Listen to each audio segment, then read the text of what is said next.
નમસ્કાર મિત્રો, જય જવાન જય કિસાન. કેમ છો બધા મિત્રો? મજામાં?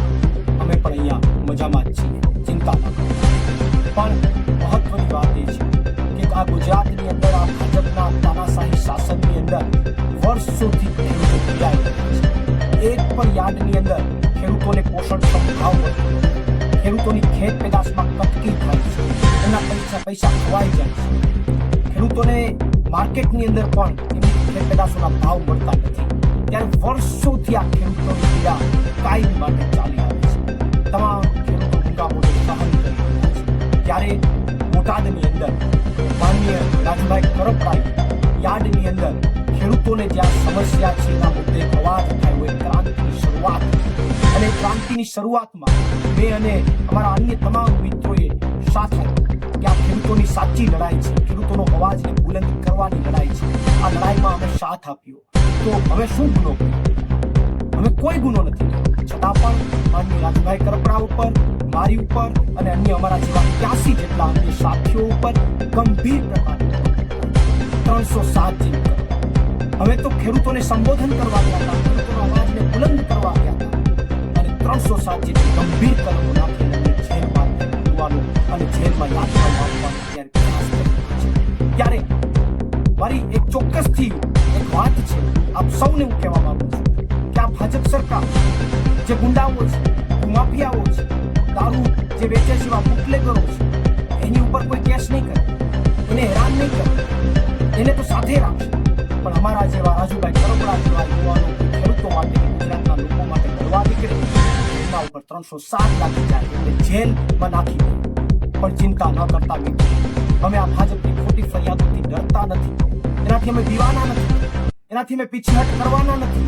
અમે તમારા માટે લડતા રહેવાના છીએ, તમારા માટે અવાજ ઉઠાવતા રહેવાના છીએ, તમને વિશ્વાસ અપાવું છું. પણ હું આપની પાસે એક આશા પણ રાખું છું કે આજે આ લડાઈની, ખેડૂતોની લડાઈને સમર્થન આપવા માટે દિલ્હીથી માનનીય અરવિંદ કેજરીવાલજી પધાર્યા છે, તેમનો હું આભાર માનું છું. સાથે સાથે અમારા આમ આદમી પાર્ટીના તમામ નેતાઓ પણ ખેડૂતોની લડાઈમાં અને અમારો જે અત્યારે જેલવાસ છે એમાં તમામ લોકો ખડે પગે ઊભા છે, એમનો પણ હું આભાર માનું છું.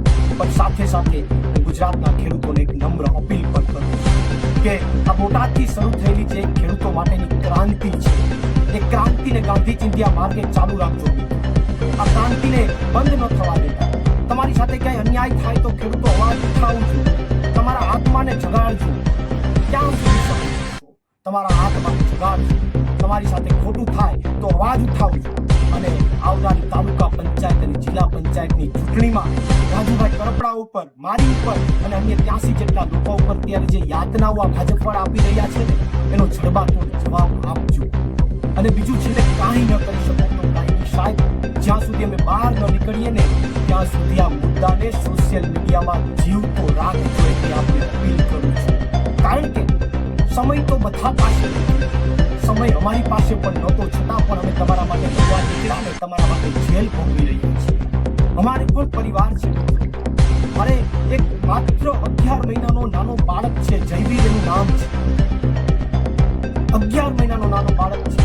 એ કેટલા સમયથી રાહ જોઈ રહ્યો છે કે મારા પપ્પા મને રમાડવા આવશે, મારી સાથે કાલાવાલા કરશે.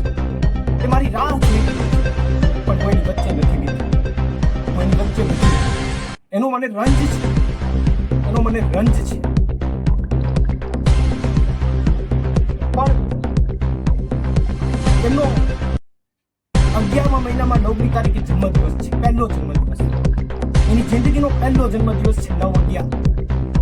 અને રંજ છે મારા દીકરા, મારા નાનકડા દીકરાના પહેલા જન્મદિવસના દિવસે એની સાથે નહીં, એની સાથે હું નહીં હોય, 9/11 હું એની સાથે નહીં. પણ હું આપ સૌ ગુજરાતના ખેડૂતોને, ગુજરાતની જનતાને હું વાત કરી કે એની સાથે નહીં હોય, પણ ગુજરાતના તમામ ખેડૂતો જન્મદિવસની શુભકામનાઓ પાઠવું છું. હવે વિશેષ વધારે ચર્ચાઓ તમારી